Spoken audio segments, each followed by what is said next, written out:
Lori Vallow was the mother of the year. She was doting, she was loving. She was the wife of the year. They were always kissing and loving on each other. But when Lori met Chad, everything changed. She's lost her mind. She thinks she's a resurrected being. He was just so angry, like super scary.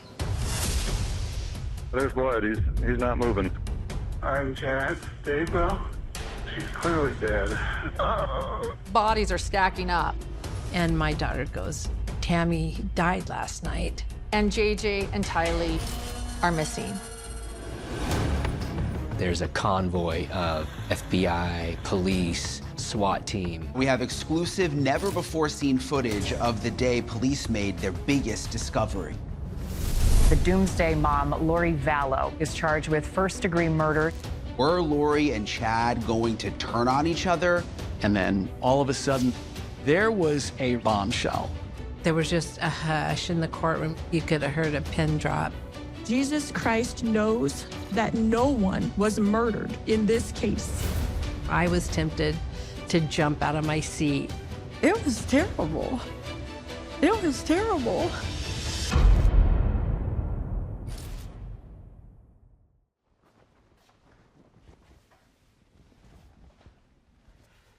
My name's Adam Cox. I'm Lori Vallow's brother.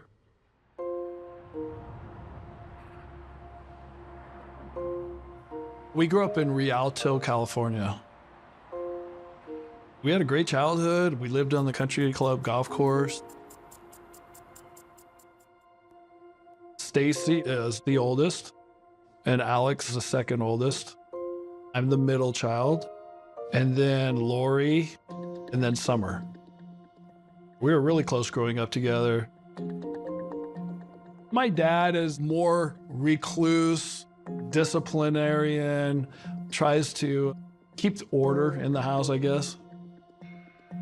My mom is loving and sweet and kind, and just everybody likes her.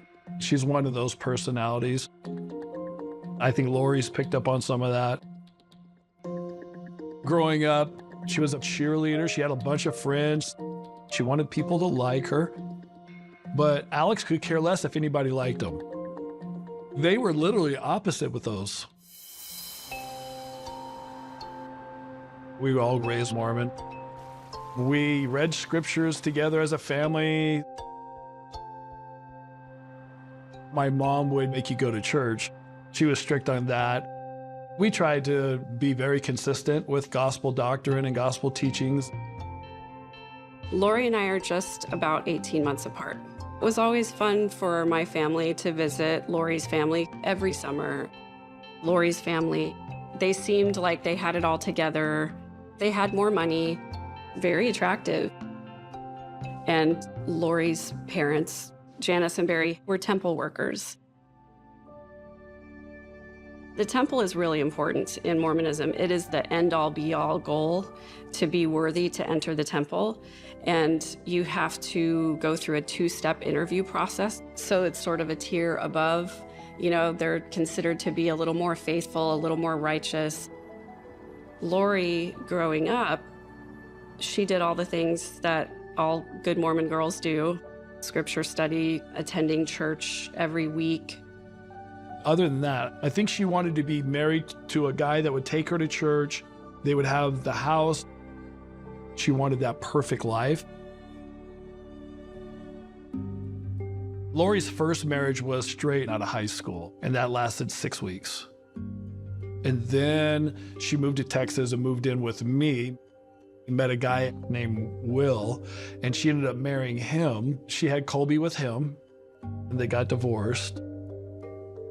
And she met Joe, and they ended up getting married. They had Tylee. Lori was a great mom. She laughed and joked with them and took them to movies. Lori was ambitious. She was a hairdresser. She worked hard for it. She wanted to be somebody important. She wanted to be something special. And she is not afraid of being in the spotlight. She decides to audition for Wheel of Fortune, and she makes it. Hi, how you doing, Lori? From Austin, Texas. That's right. Hairstylist in Austin, hey? That's right, the best. How's the hair in Austin? It's good. Good. Austin's a happening place. Probably thanks to you. Pretty much. She actually does pretty well. She walks away from that show with $17,500 in winnings. $17,000. The whole family talked about that, how great it was that she'd been on TV. After Wheel of Fortune, she decided to do the Mrs. Texas pageant. Being a good mom is very important to me, and a good wife and a good worker, and being all those things together is not easy. So I'm basically a ticking time bomb. Contestant number 4, Lori Ryan. While she didn't win the Mrs. Texas pageant, something happened on that stage because 1 week later, Lori filed for divorce from Joe. Our family didn't know about that until after it had happened. Being divorced, you are kind of a third-class citizen in Mormonism. I got married when I was very young to a non-member, divorced. In Mormonism, it's not acceptable to have sex before marriage. It does create this thing where you don't spend a lot of time in a relationship with somebody before getting married, and people marry really young. But if you get divorced, the next thing that you're supposed to do is get married again. The focus is always on having a complete family. And then Lori met Charles Vallow. Successful financial advisor. He was kind, he was generous, he had 2 kids, he was loving. Me and my wife at the time, we went on a double date with Lori and Charles. And Charles was just mesmerized. He was like, your sister is the greatest. Like, literally everything was, I was like, she's not that great, Charles. But Charles is like just blown away. Lori is a charismatic person. People are drawn to her. And I thought she was an excellent mother.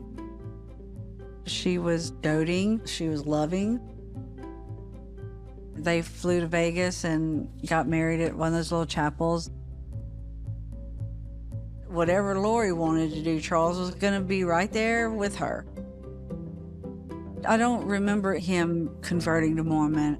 I just remember him saying, well, yeah, I'm Mormon now. And you see them just kissing and loving on each other. They were just really happy.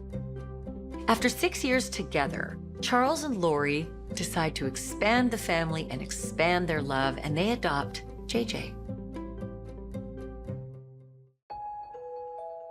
JJ was born May 25th, 2012. To my son and his girlfriend who had issues with sobriety.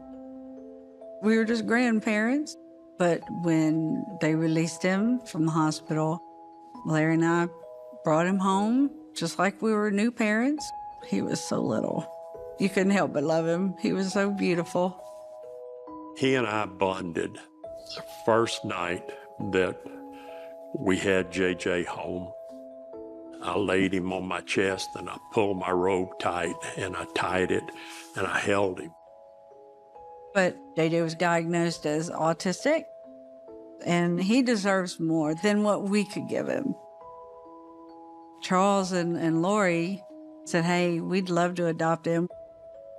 Charles had 2 teenage boys from a previous marriage, and Lori had 2 from prior marriages, so they would have a baby of their own.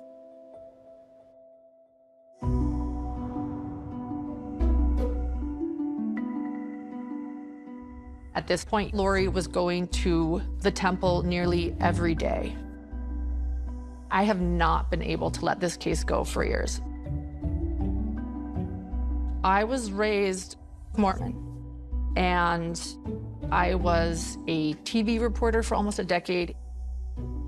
I wanted to find answers why this happened and how people could have adopted these radical beliefs. In the LDS faith, it is okay to have spiritual promptings, to listen to the Spirit of God. And Lori certainly did that. She says that She was in the temple and she heard an angel say to her, "Hawaii, Hawaii, Hawaii." Charles knew about these voices. He knew that she was very religious, but I think he was really religious too. They moved to Hawaii.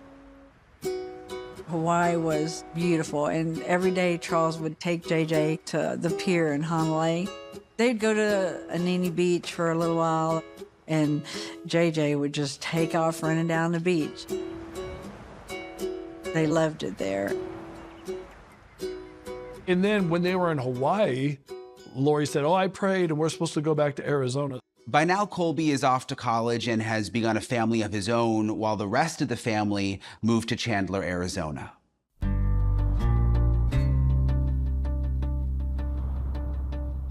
Chandler is what we call the East Valley.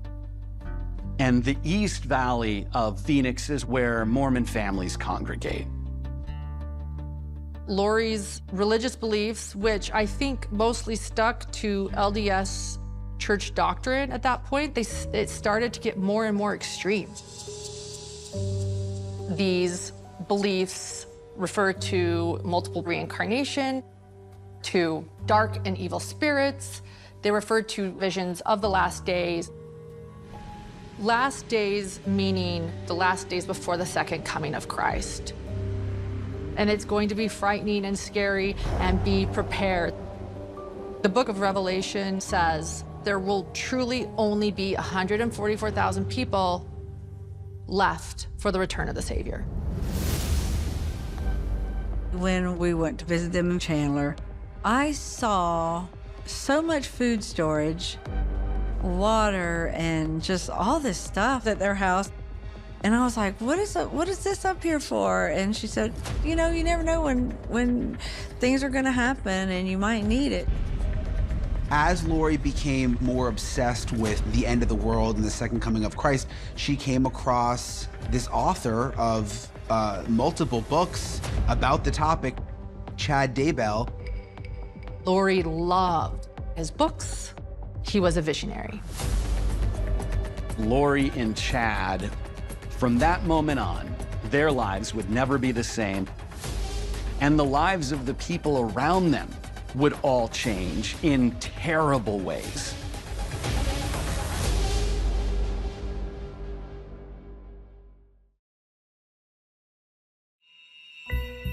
Chad Daybell was your average, everyday guy. He was an editor for a small local paper living in Rexburg, Idaho. Chad was also a cemetery sexton, meaning a gravedigger. He managed a local graveyard burying bodies. He also wrote doomsday novels. Chad Daybell's novels were apocalyptic literature, which caters primarily to a Mormon audience. They were stories about families prepping and getting ready for the end of the world. These books are saturated with violence. Armies are set in motion. They're killing people left and right. For lack of a better term, Chad Daybell's books are a bloodbath. He was being embraced by fringe groups. He saw the opportunity for more recognition and more fame and more notoriety. And then all of a sudden he came out with his autobiography. And in his autobiography, he states he's had not one, but 2 near-death experiences. He claims that because of those experiences, he can see the past and the future. The way he describes it in the book is that his veil is torn. This is page 70. My torn veil allows information to be downloaded into my brain from the other side. The scenes I am shown are real events that will happen. He started proclaiming that the coming trials and tribulations in his own works of fiction are actually real. Chad perceived his work to be scripture. He begins reconstructing and rewriting history. Those near-death experiences give him the authority to claim he's a prophet. That's what puts him on the map. Lori loved these near-death experience books. She loved them. She was preparing for the second coming. These groups of like-minded people like Lori, they all started finding each other online and getting together. There were these conferences called Preparing a People that started popping up. They actually had a course on how to have visions and how to believe in your dreams.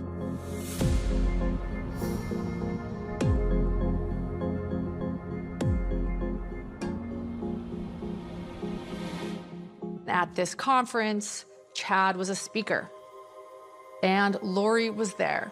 As you know, I've had a couple near-death experiences. It seems like I've been waiting for 20 years for something to happen. I write all these novels, and people are like, when's it going to start? Hurricane Irma is on its way to Florida. The fires in California and Montana. And it just feels like times are starting to begin. Lori had already read his books. Lori already had some of his similar beliefs.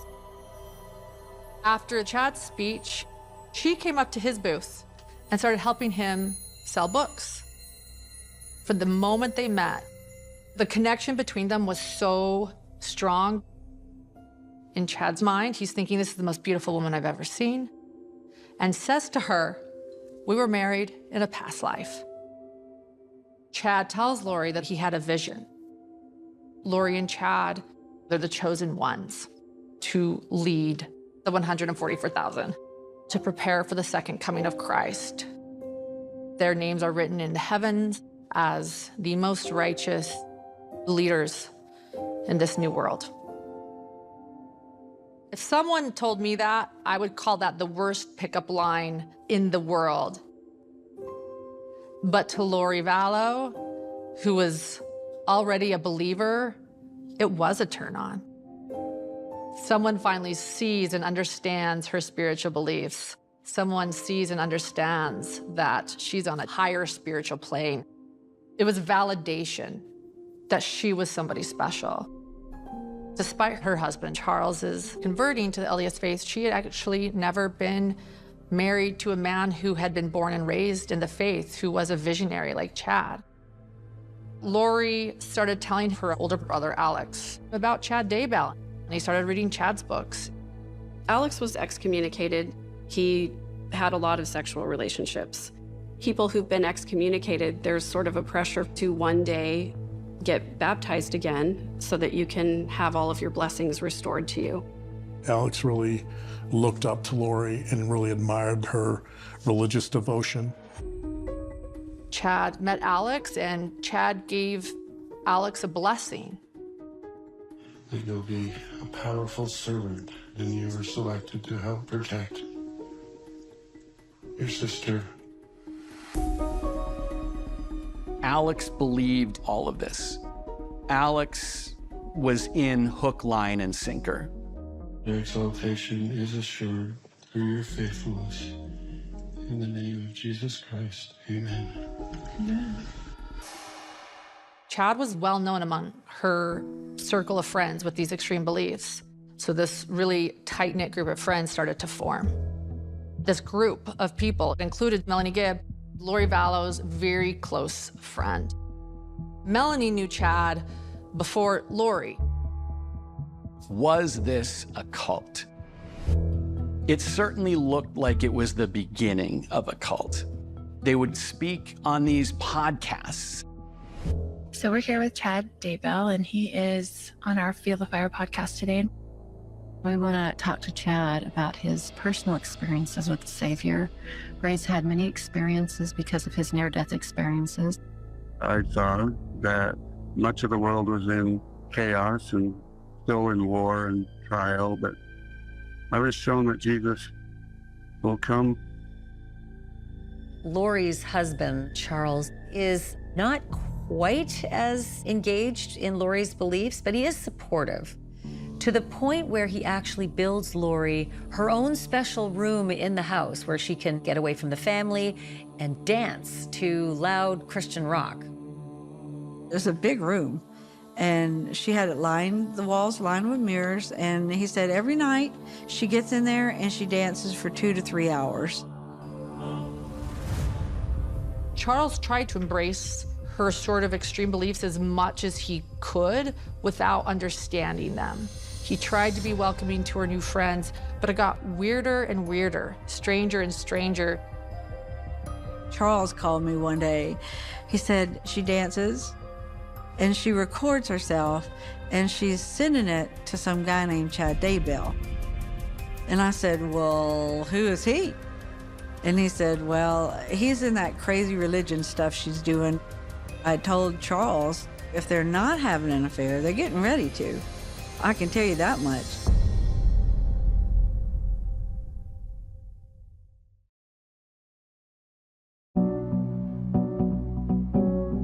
Every day you can turn on a documentary about a cult or religious beliefs that went wrong. But I think the origins of the Mormon religion perhaps invite fringe groups maybe more so than many religions. The official name of the LDS Church is the Church of Jesus Christ of Latter-day Saints. I think that's really important to point out because Latter-day is in the title. The members of the LDS faith do believe that we are living in the last days. And you see a lot of fringe groups that exploit that component of the religion. And because of that, I think there's more inclination to perhaps act on some of the ideas or to take the idea of the apocalypse more seriously than someone might otherwise. Chad preached this call out, July 22nd, 2020. Chad thought the world was going to end and that there will truly only be 144,000 people when Christ returns. But there would be some people that remain that were not part of the 144,000, and that if they weren't, that means they were dark, they were evil, they were zombies, and they needed to be eliminated. Chad had this gold chain and owl pendant.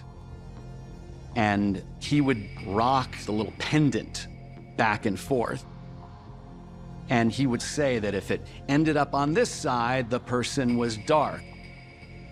If it ended up on that side, the person was light. Chad tells Lori Vallow that Charles Vallow is now dark because he's been inhabited by an evil spirit named Ned Snyder.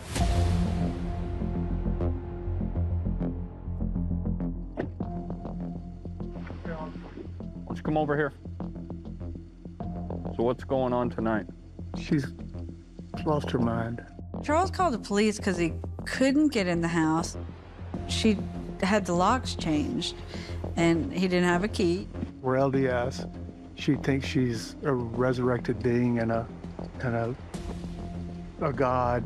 She said, you're not Charles. I don't know who you are, what you did with Charles, but I can murder you now with my powers. I love her to death. This is killing the officer. Oh, I can understand. There was no immediate, imminent physical threat to him or the kids. So there's not much the police could have done at that point.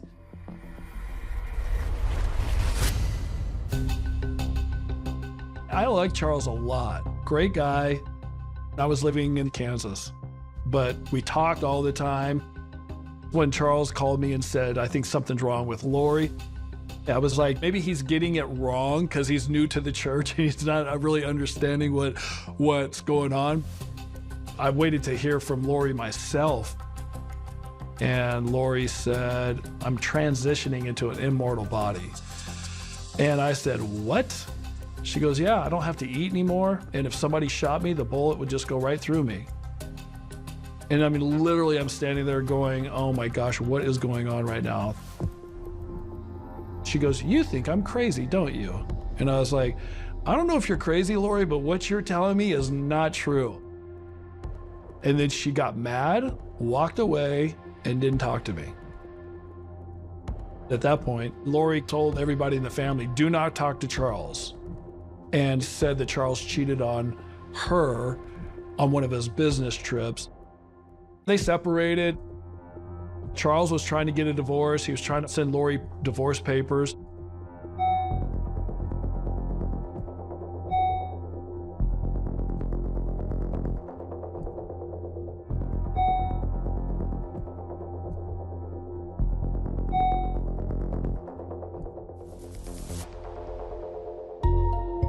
Lori was dodging him and hiding out somewhere.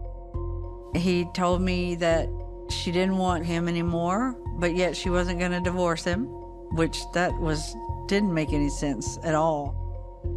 But still, Charles filed for divorce the first part of February of 2019, then dropped it within a month's time. I think he still really loved her.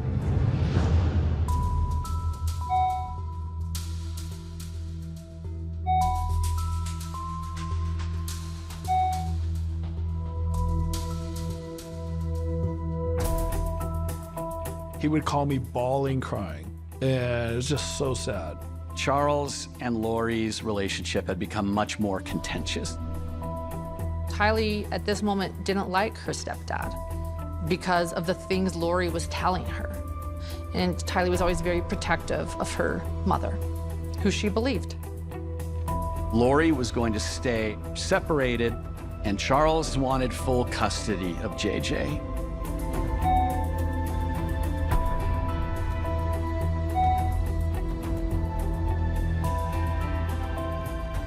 He would just say, we got to get her help, you know, and so that's where we started to talk about what are we going to do and how are we going to help Lori. Adam and Charles were going to have an intervention with her. Someone needed to tell her, no, you're going against, the LDS religion, and you need to stop.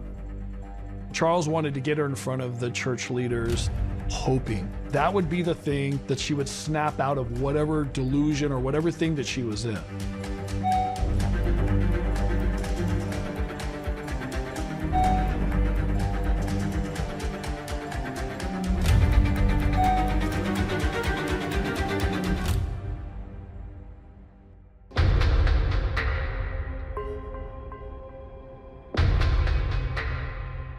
Charles went to pick up JJ and he texted me and said, Alex's truck is out front.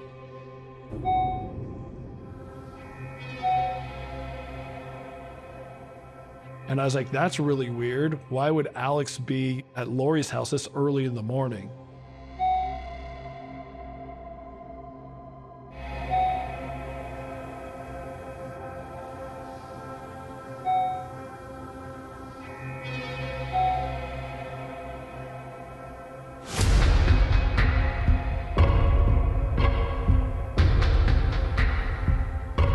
Where is your emergency?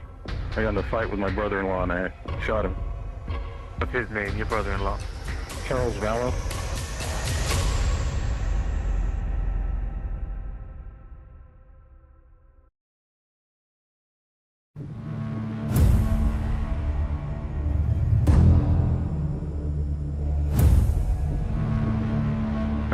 Where is your emergency? It's at South Four Peaks. In Chandler, is that right? Yes. What's the emergency there? I got in a fight with my brother-in-law and I shot him. There's blood. He's not moving. Let me get the medics on the phone. What's your name, sir? My name is Alex. Last name is Cox. And are you wanting to start CPR? I can walk you through it. Okay. Did you see anything? Any response from him? No? He's not responding at all. Come out this way, man. You know, no weapons? No weapons on me. All right, come on out this way. Yeah. I'm gonna have you have a seat right here on the curb. Yeah. Who else is in the house? No one else is in the house. Lori had asked Alex to spend the night at the house. Charles was gonna come by and pick up JJ and take him to school. She said that Alex needed to be there to protect her.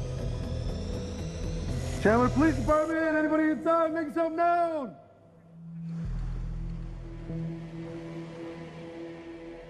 And When police showed up, Charles was dead. He was lying on the floor. He had multiple bullet holes in his chest. he was just yelling at me. Okay, what was he yelling at you about? About my sister because I've broken up the tussle with them earlier. He told me not to interfere anymore with them or I'd pay. Alex's story is that Charles and Lori got into an argument, and it got to the point where Charles was actually getting aggressive with Lori. Then Tylee jumped into the fray. And she came out to defend my sister with her bat. Your niece? Yes. Okay. And then she poked at him, and then he took it away. Okay. And then I stepped in and told him they needed to separate. Right. So then my sister leaves with my niece and my nephew. Okay. And then I turned around and he hit me in the back of the head with the bat. So I went to my room and got my gun. You always bring a gun? I have a concealed carry always.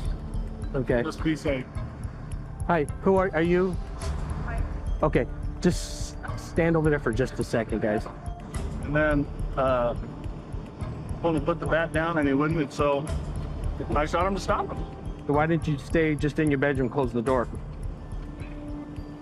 Is that something you didn't think about, or? Didn't even occur to me. Does your husband live here or no? No, he's in Houston. Gotcha, okay, you guys got it. Separated. Gotcha, okay.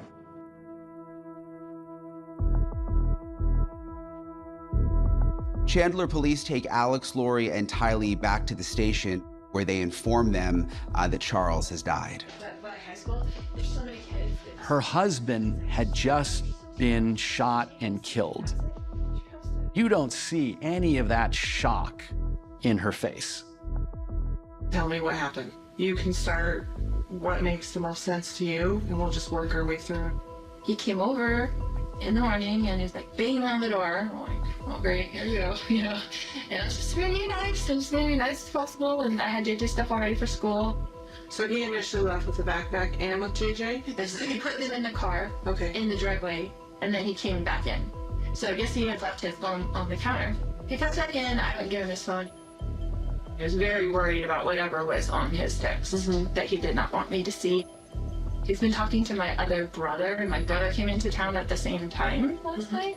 And I haven't talked to my brother in a while, my other brother, and he was screaming at me. He goes nuts. I heard yelling from like right outside my door. I immediately like jumped up, and I have a baseball bat, and I opened the door, and it was my stepdad. I told him to take a few steps back. He just grabbed it and tried to take it. I fell, and he kind of took it into his hands like he was gonna do something with it. And so my mom said to go with JJ, and so I ran up the door, and they're all on the ground, like grappling around. I had gone around to the kitchen to get away from him. The kids had been outside by that time, and I heard the gunshot. So you heard the shot? Did you actually see the shot, or did you just hear it? I didn't see the shot, I heard it, and then I came back around and I saw that he was on the ground. And so I was just freaking out. I just went into mama. I'm like, I've got to go to get to school. I've got to get to the kids. And I just left. Is there anything else that we didn't cover that you think is important? He was just so angry, like super scary. They walked out with victims advocates and not handcuffs. I don't think the police felt a rush in their investigation. They took their time. I think the police let her go because they don't perceive her to be a real threat. And they fail to understand the implications of her belief system and how crazy it is and what it can lead to.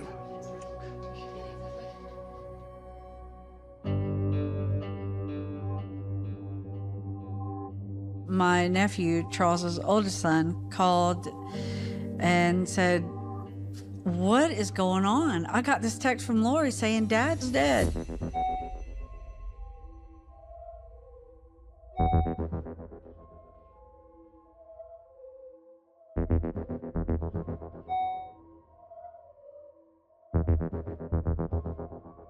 And I'm like, "No, I haven't heard anything about it. I have no idea what's going on." I said, "Did you call her?" And he said, "Yeah, she's not answering."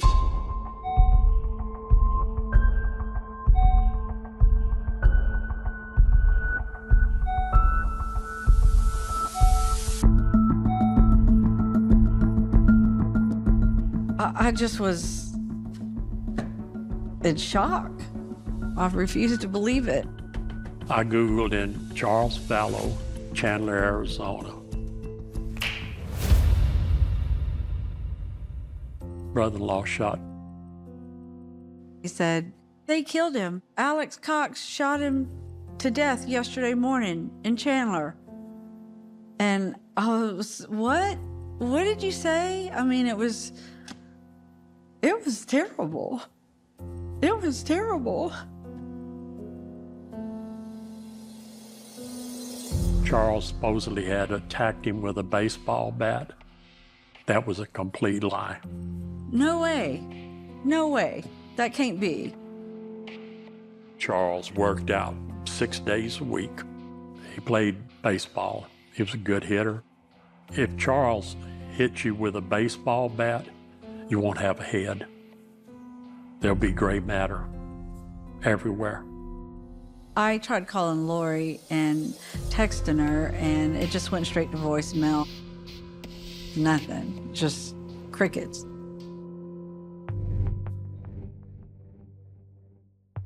I was in Arizona to help Charles confront Lori. I was like, where's Charles? Why isn't he texting me back? A day went by, and I started getting a sick feeling in my stomach because I haven't heard from Charles. I was at a friend's house. He gets on his computer, he types in Charles Vallow. He says, he's dead. It says that his brother-in-law, Alex, shot him in self-defense. And I went, what? Nobody in my family called me. So I was like, is everybody in on this? Kay was the first person I called.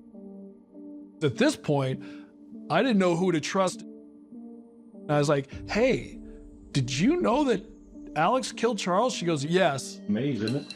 Oh, yeah. And so I was like, you feel weird about it? She was like, oh, yeah. I was like, does it sound like self-defense? No. Charles is killed on July 11th, 2019, and just 4 days later, his life insurance company gets a call from Lori about his $1 million policy.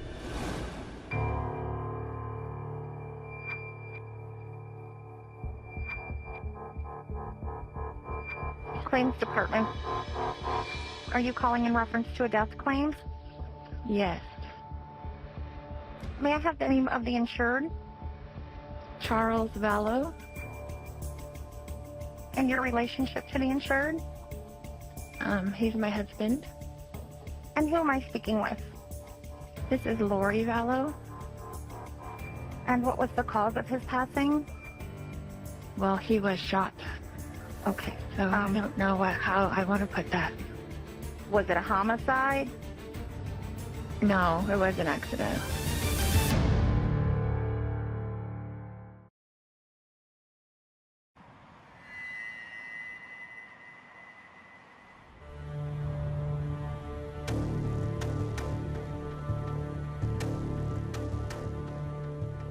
What was the date of Mr. Vallow's passing?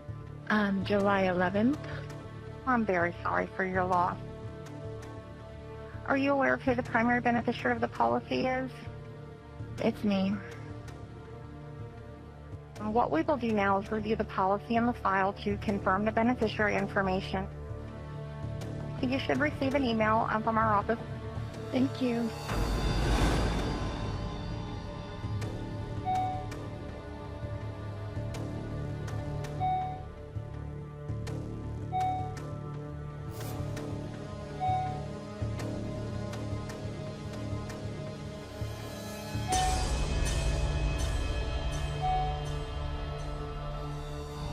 Before Charles's death, he said, I'm going to make you the beneficiary.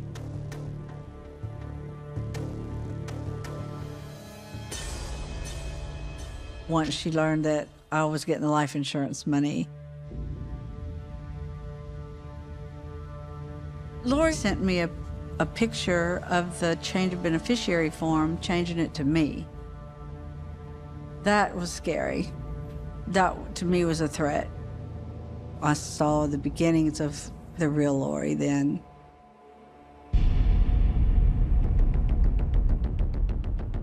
After Charles's death, Larry and I flew out to Arizona to meet with police. We told them, this is a murder. Lori wants the money from the insurance. We told them we were seriously concerned about JJ because we had no idea what she was going to do. I just wanted to go and get him, but we had no rights. When Charles and Lori adopted JJ, we had an absolute agreement that we would be in JJ's life. And so we talked to him all the time because JJ would get his pad and he'd call us. But after Charles died, we talked to JJ 3 times, and all 3 calls together probably were 2 to 3 minutes. That's it. The last one was a 35-second FaceTime. There was something wrong because JJ was not making eye contact with us all the time. It was like he was looking at somebody behind him. I think without a doubt it was Lori. But then the calls with JJ stopped.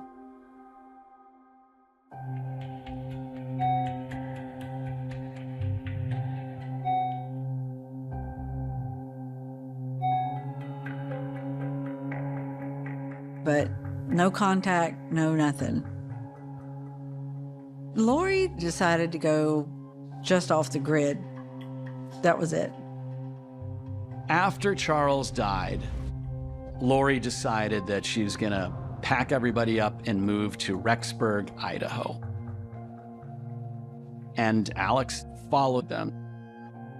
Tylee at that moment was old enough to start her own and she didn't have to go. But she followed her mom and JJ to Rexburg, Idaho. And I think she understands what's going on around her, and she's afraid. I think she went there to be with JJ.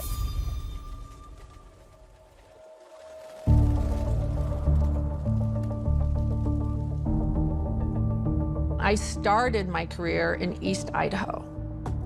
It's very isolated, it's very small, and it was founded by people who were LDS. Over 90% of the population is Mormon. You move to East Idaho when you don't want to be bothered with the rest of the world. Most of the people who knew them had no idea why she picked Rexburg. Well, we know why Rexburg. That's where Chad lived. Chad Daybell was a family man himself. He had been married to his wife, Tammy Daybell, for nearly 30 years. They had 5 children together. The kids were now adults. We knew Chad's family very well, and his siblings. I taught them in church, and they lived like literally 2 blocks away. Tammy and Chad fell in love very quickly, and they were engaged probably 4 or 5 months and then married. Tammy was a librarian, and for the most part, the breadwinner. Chad, I think, was just writing. I don't believe he had another job. Tammy loved and supported Chad in every way that she could. Tammy was busy, too busy to fully understand everything that her husband was teaching. I don't know if Tammy ever knew about zombies or evil and dark spirits. Chad was out of town a lot. He was out selling his books and speaking, and she just trusted her husband. But Chad was texting Lori.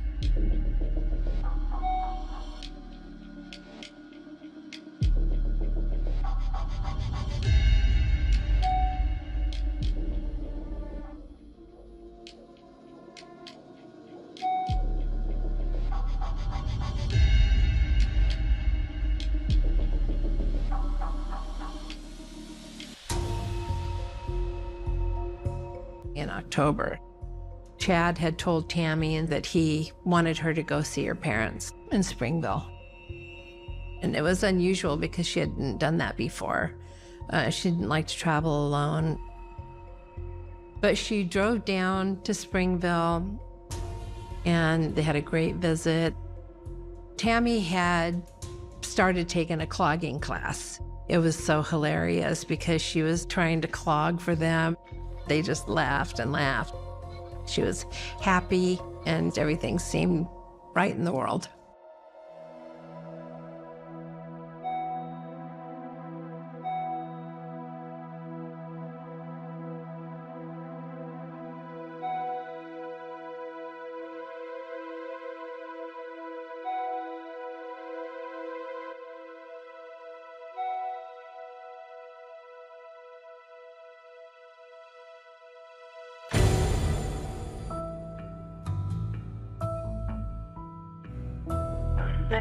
Where's your emergency? Hello, I'm Dad. Dave, though? Clearly dead. Are you in Webster? Okay, I'm gonna get somebody up here right now. When emergency personnel respond, he then says that she had been very, very sick. She has pink foam coming from her mouth. Chad says Tammy was sick at around midnight, got up, threw up, cleaned it up, got back into bed. In the morning, she was wound up in the blankets. When the blankets moved, she just rolled out of bed onto the floor.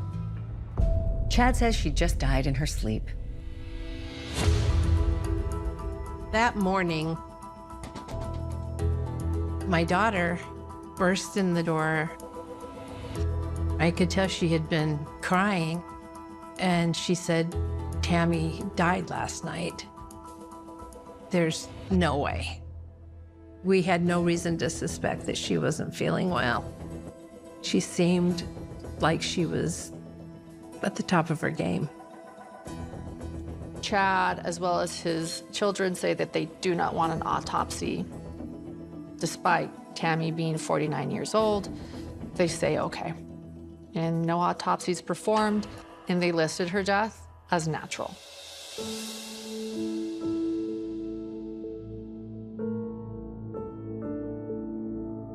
Tammy's death was really shocking. It was, horrible. Sorry.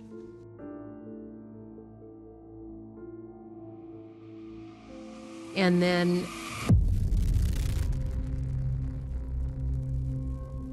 after Tammy died, pictures of Lori and Chad in Hawaii surfaced. They got married.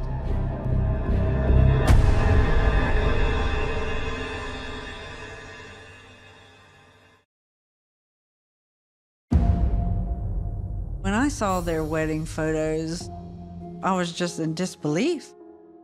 Lori and Chad dancing on the beach. How can you do that? Chad had told everybody her name was Lori Ryan. She was supposedly an empty nester. And my daughter goes, no. She said, I know her. That's not her name. I worked with her at church. Her name is Lori Vallow.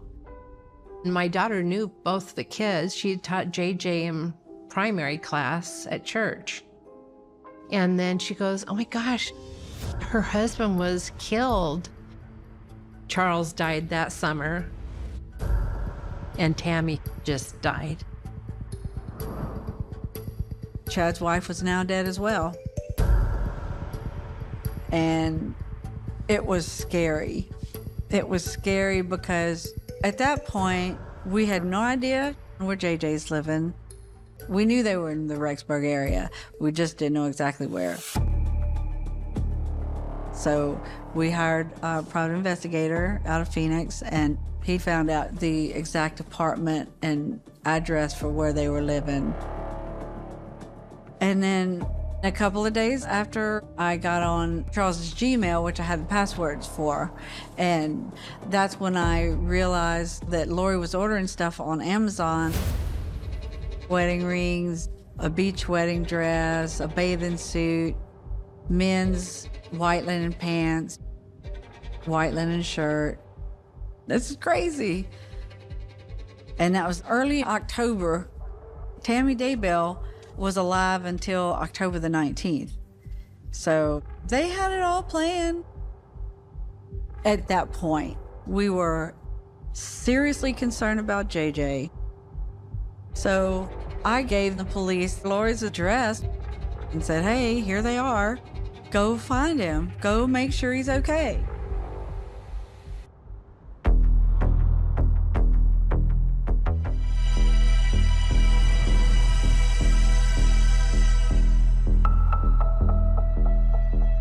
When the detectives arrive at the apartment complex where Lori is living, they see Alex and Chad outside putting something in a pickup truck. And they ask Alex where JJ was. Alex tells them that JJ is with Kay. And they say, Kay is the one that sent us here for the welfare check. And they ask Alex, where's your sister? I don't know. Then they ask Chad. Chad claims to hardly know Lori. He doesn't have her number. Then they go to the door and they talk to Lori. Well, how long have you been here? We moved up here in September. My daughter to go to BYUI. Does she live here? Mm-hmm. So JJ would be where? She's in Arizona with my friend Melanie Gibb. Now, the person who called is my sister-in-law. She's been trying to fight me for him and being really horrible to me. He's my son. I adopted him. Right. So I look like a suspect, but I am not a good person. Raised all of my kids. I've done everything that I'm supposed to do in life, but everyone is causing me trouble right now. Rexburg police then reach out to the Arizona police to ask if they can double check with Melanie Gibb. Melanie Gibb states, well, yes, JJ was with me, but he's now on his way back to Idaho. The truth is, JJ was never with Melanie Gibb.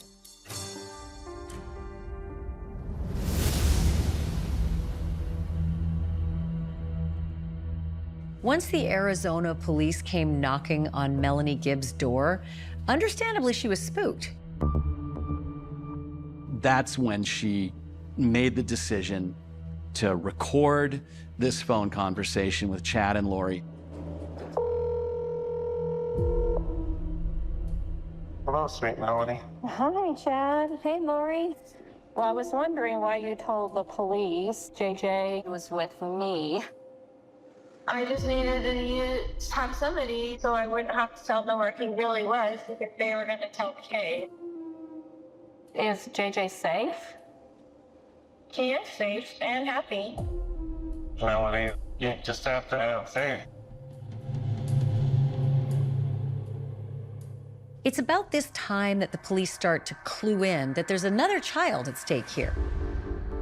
Tylee is only 16, and she's missing too.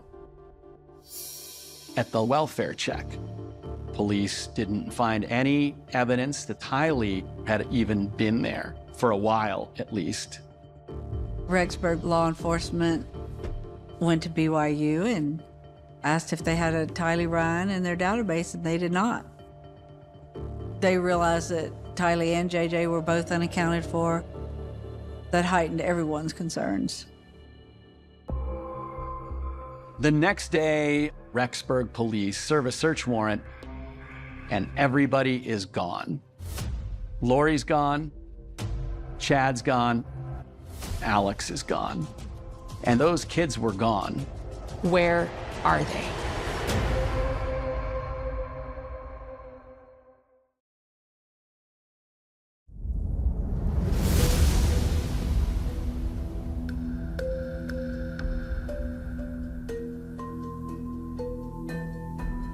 These kids had been missing for 3 months, and now their mom, Lori, her new husband, Chad, and her brother, Alex, have also gone missing.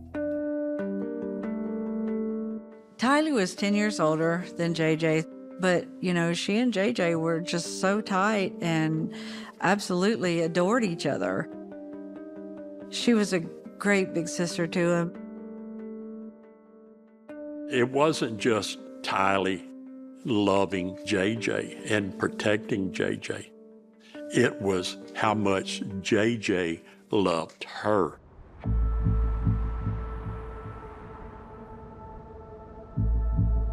It's hard to think that two kids could just disappear. We had a mission. We had to find them. At this point, the children are missing and police are ramping up their investigation. They exhumed Tammy Daybell's body for further analysis.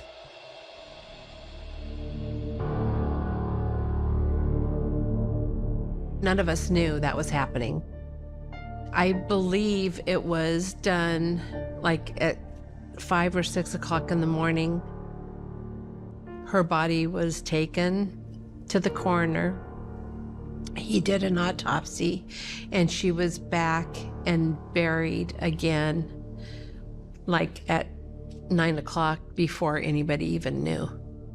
And it turns out she was asphyxiated. There were bruises on both her upper arms, meaning she was held down. And then the day after Tammy is exhumed, Alex Cox dies. Alex Cox was found in Arizona, laying on his bathroom floor, unresponsive. He was rushed to the hospital where he was pronounced dead. The autopsy for Alex Cox was listed as natural causes from pulmonary embolism. I think my dad has blood clots. I've had a blood clot before, but Alex never has. So all that is suspicious to me. They had exhumed Tammy's body, and then Alex died. They said his death was natural. You cannot convince me of that. The mysterious death of Alex Cox, I think we'll never know, and we will always wonder.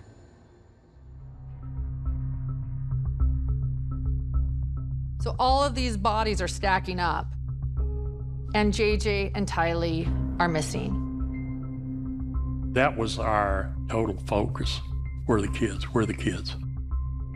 So at this moment, it's a multi-state investigation, and the FBI are involved. The FBI and all the law enforcement together, they had a task team of like 50 plus people working this.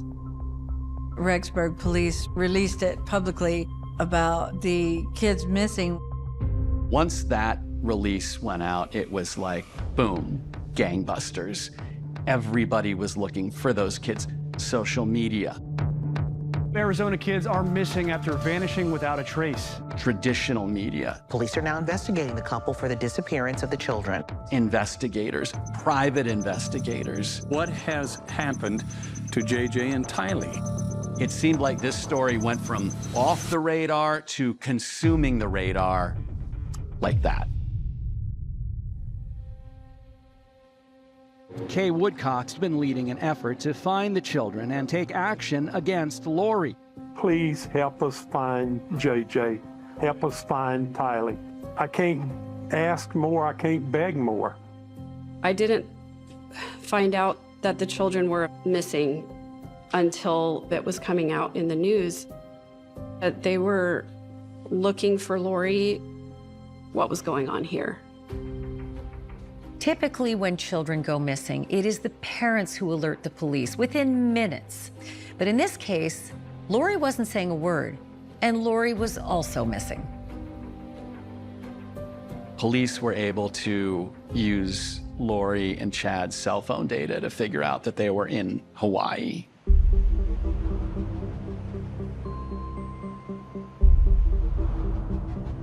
Nate Eaton, the reporter in East Idaho News, flew to Hawaii and tracked down Lori and Chad. Where are your kids? No comment? Chad, can you tell us what happened to Tammy? There's people around the country praying for your children. Why don't you give us answers? That's great. Are your children still alive? That's a simple question. Where are your children?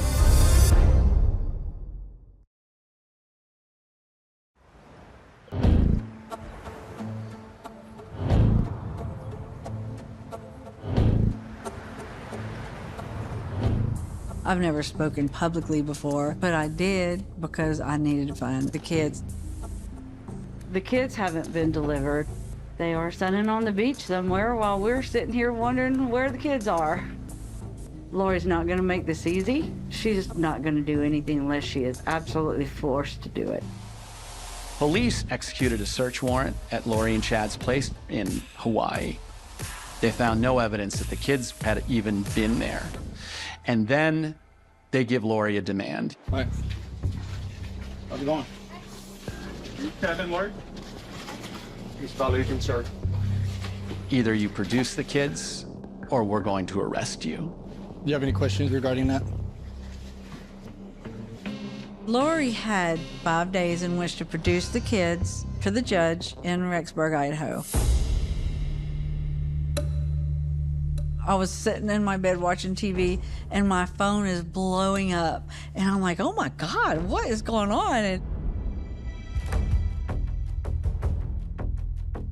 Lori was arrested in Hawaii for contempt of court for failure to produce the children. In custody, she could not escape the spotlight. At this point, there are a lot of media in Rexburg because Lori Vallow is about to fly into town. Welcome back, Lori. Where are your kids? Just tell us where your kids are. Everyone was tuned into Lori's hearings. It was really a sight to watch. She still, even at that point, was not giving up her children's whereabouts, and her demeanor and attitude was so strange. She was almost like jovial in a way. that was just so cruel. If Lori is gonna risk going to jail by not just saying where the kids are, those kids are dead. Chad was sitting to my right. I wish they would have arrested him, but they didn't have anything on Chad. We thought they had put JJ and Tylee in a compound, a cult, and they were being taken care of. We wanted to believe that the kids were still alive. It was unbelievable. The sense of doom, it was just heightened. Chad, why don't you just produce the kids? Chad, where are the kids, Chad? Chad, this could be taken care of very easily. Where are the kids? Chad, where are the kids?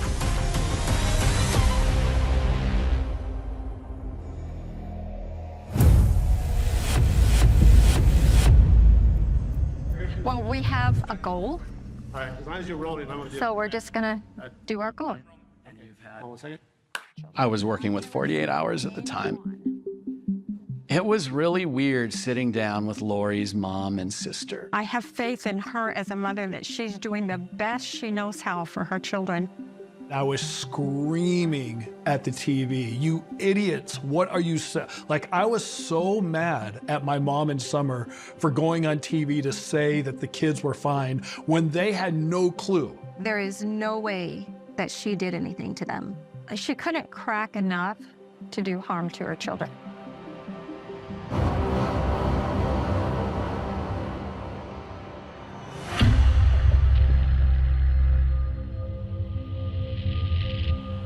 The Daybells lived right across the street from where I live. Chad just always kept to himself inside of his house, and we found that maybe a little odd, but not anything out of the ordinary. On June 9th, 2020, around 8 in the morning, there's a convoy of FBI, police, SWAT team coming down the road. And I knew what was happening. They're here for Chad.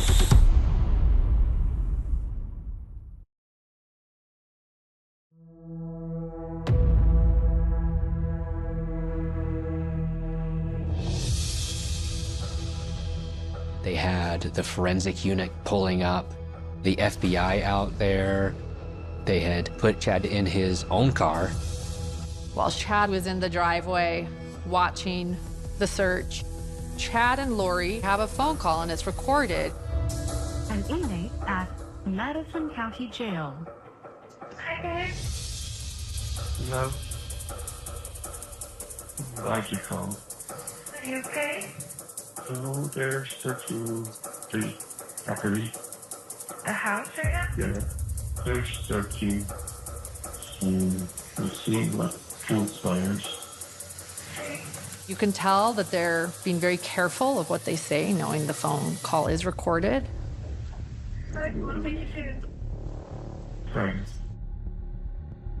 You can hear the concern and worry in his voice. I love you and love you. Okay. Love you. You're nice. I saw the FBI out there searching with the canine dogs. Once news broke that police were raiding Chad's property, all of the media, News Nation, everybody, we were all racing out there to see what was going on. This may be the break in the case authorities have been looking for. Then the dogs signaled that there was something that they had found. I can see Chad in his car, and all of a sudden he speeds off and starts heading towards Rexburg.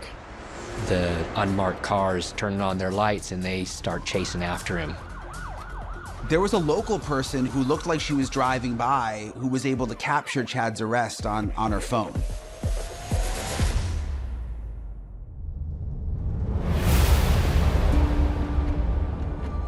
Investigators have recovered what's believed to be human remains.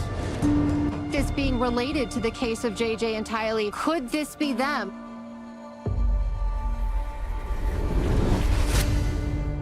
They found pieces of Tylee, and she was dismembered and burned. They couldn't even determine her cause of death. But it is determined that Tylee was burned and buried in Chad's yard on September 9th. The police traced Alex's phone and Chad's phone in Chad's yard those early hours on September 9th. We also have satellite footage taken before and after that shows a burial spot.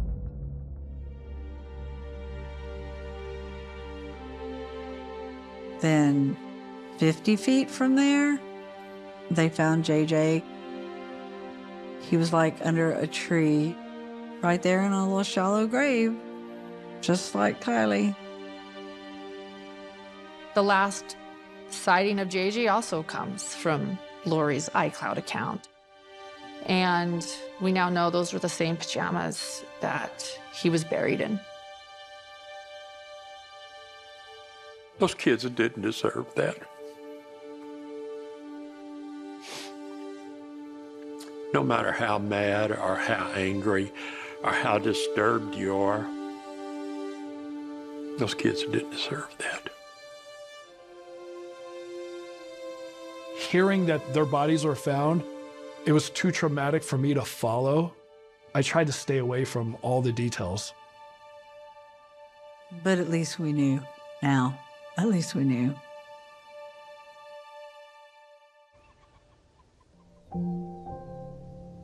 Not only had these kids been murdered, but then they had been put in Tammy's yard for that time that she was still alive in that house. It's so awful.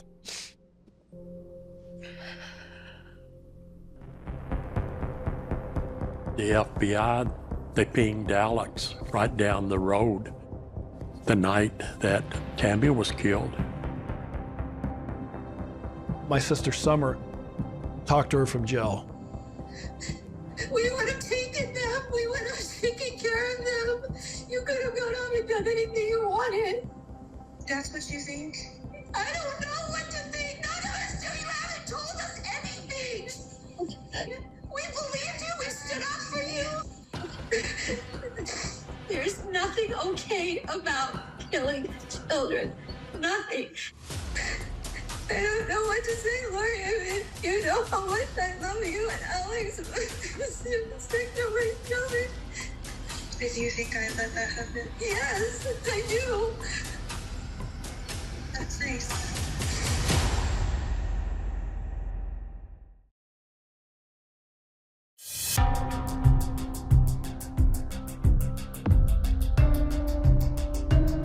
The Lori Vallow triple murder trial. She is the mother accused of killing her 2 youngest children and her husband's former wife 4 years ago. News Nation's senior national correspondent Brian Enton has the latest. Initially, it was thought, Elizabeth, that they would have their trials together, but the judge just a couple of weeks ago ruled that that would not be the case. Now Chad Daybell's trial will come after Lori Vallow's. Is she going to turn on her husband now that the trials are apart? Is she going to try and say, look, he brought me into this cult and he brainwashed me?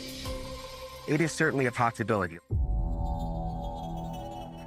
The defendant is charged with multiple crimes: conspiracy to commit first-degree murder and grand theft of Tylee Ryan, her daughter, of J.J. Vallow, her son, conspiracy to commit first-degree murder in relation to Tammy Daybell. The defendant has pled not guilty to all of the charges.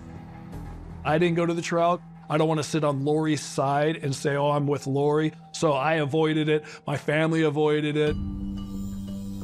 What was complicated was the fact that nobody put her at any of the crime scenes. All the evidence points to Alex as being the one who killed.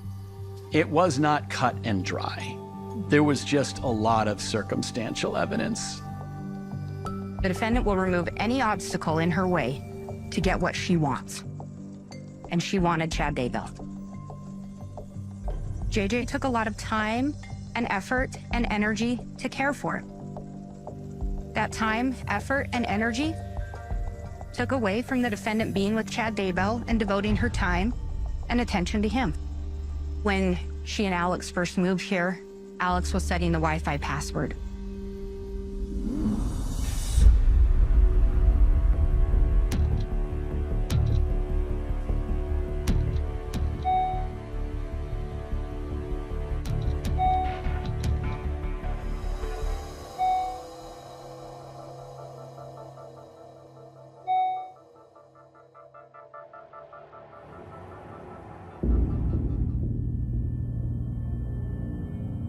Nothing about Tammy's death is initially deemed to be suspicious. The defendant was in Hawaii at the time Tammy died.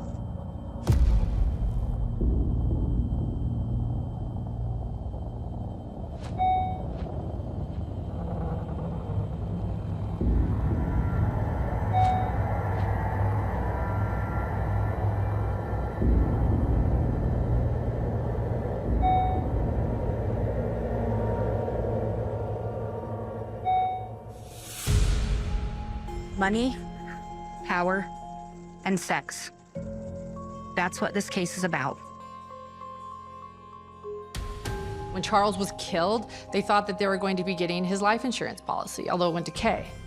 Just a couple of months before Tammy passed, Chad maxed out her life insurance. Lori was greedy. She and JJ were each getting a little over $1,900 a month in Social Security. She gets a check too because JJ was a minor and she was the sole living parent. Lori was getting Tylee's Social Security from Joe Ryan's death.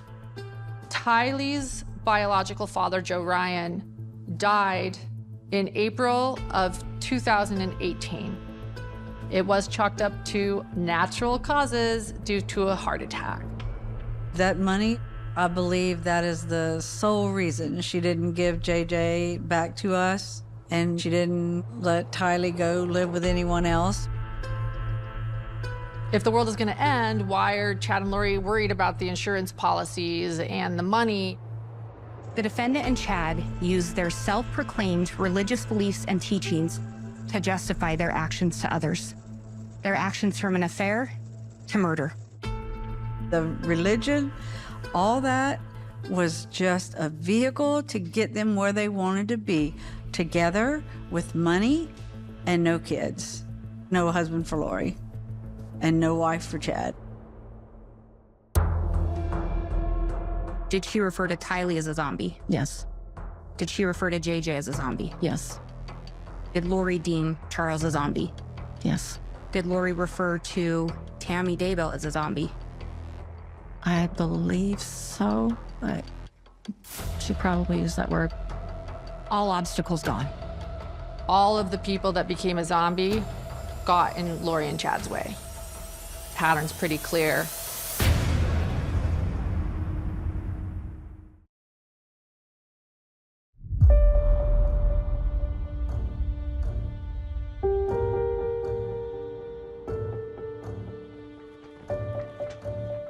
Throughout the entire trial, people kept wondering, what was Lori's defense?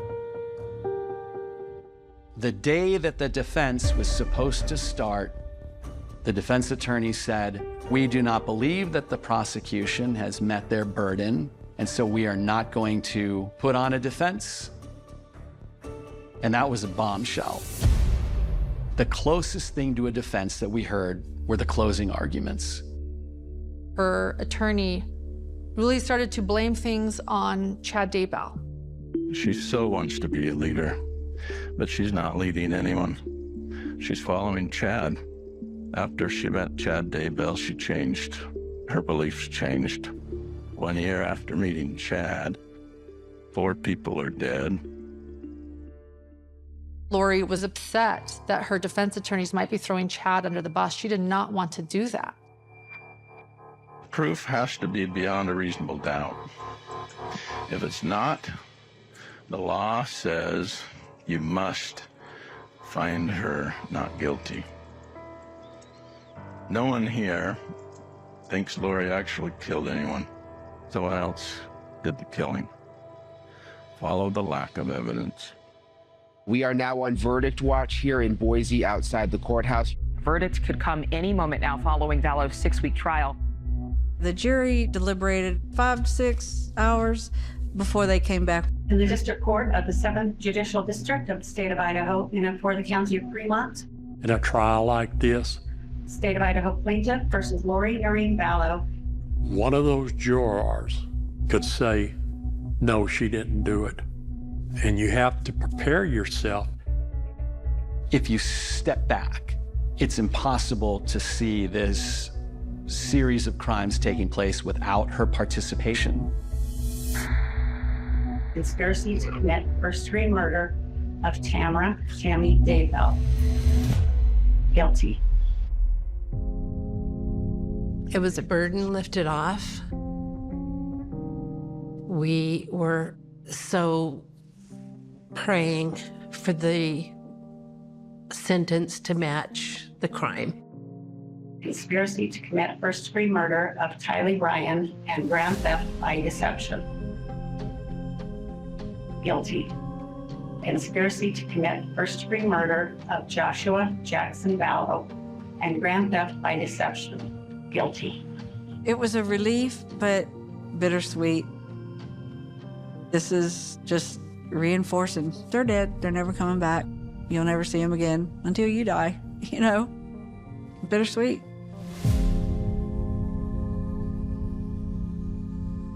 The Tammy Daybell conspiracy, you can't just wish someone dead and be found guilty of conspiracy. So I was surprised to see that conviction.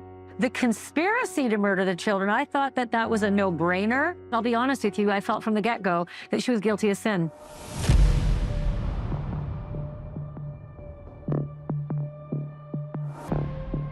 The day of the sentencing, the line to get into the courthouse and people who came from other parts of the country to go sit in there and get closure on this was pretty remarkable. Going in, there was a possibility she could get out on parole. Ms. Vallow, before I impose sentence, if you choose, you may address the court. Do you wish to address this court? There was just a hush in the courtroom. It was already quiet, but you could have heard a pin drop. And then she started. Jesus knows me, and Jesus understands me. I mourn with all of you who mourn my children and Tammy. Jesus Christ knows the truth of what happened here. Jesus Christ knows that no one was murdered in this case. Tylee came to me as a spirit after she died, and she said to me, "Stop worrying, Mom. We are fine." She knows how I worry and how I miss her. It's hard to hear her talk like that. The Lori that I grew up with and the Lori that I knew, 5 years ago is not the same person. She's become this other person that I don't recognize. This is who she really is now. The first time JJ visited me after he passed away, he put his arm around me and he said to me, "You didn't do anything wrong, Mom. I love you, and I know you loved me every minute of my life. And I look forward to the day when we are all reunited and I too will rest with them in the arms of my Jesus." All right, Ms. Vallow, thank you for your comments to the court. I don't think she'll ever admit that she was in the wrong. She felt like she was doing God's work. There ain't no God gonna want you to kill children. Murder is the most serious offense.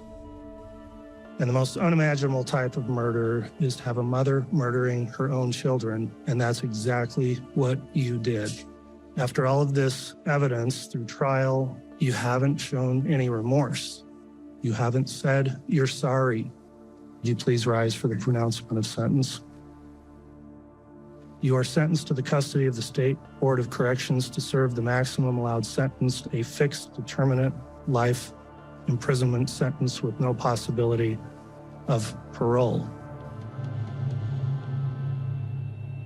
She got 5 life sentences without benefit of parole.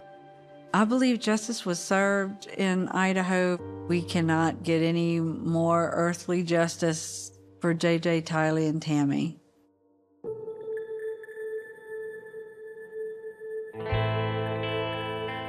We only had JJ for 7 years, but what an amazing 7 years.